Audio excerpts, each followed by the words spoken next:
Let's talk for a moment about how we got here. Lots of fingers being pointed, including at you and your friends. I spoke to David Friedberg from the production board, one of your besties in the All In pod today, about the accusations out there that investors like you guys actually fed this problem early on by raising the alarm on social media and in private channels. Here's what he said.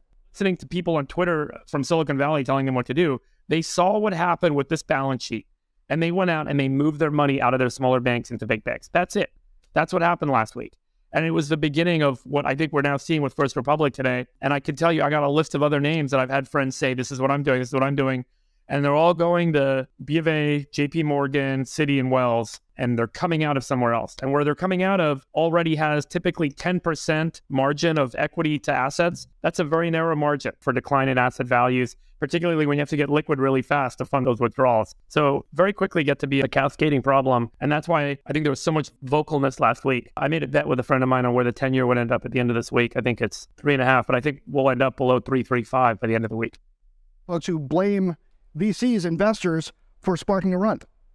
No, this is shooting the messenger. Listen, I didn't tweet about SVB or talk about it on my pod until SVB was already in receivership. And the runs had already begun on the next set of banks.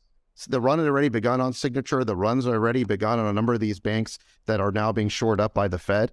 So the bank run had already started. I mean, we were just reacting to it. We were reporting what we were seeing. And we were disturbed by the fact that the regulatory authorities in the government hadn't spoken out yet. I mean, again, I tweeted on Friday afternoon, where's Yellen? Where's Powell? Why aren't they talking about it? I think we were drawing attention to a problem that needs to be solved immediately.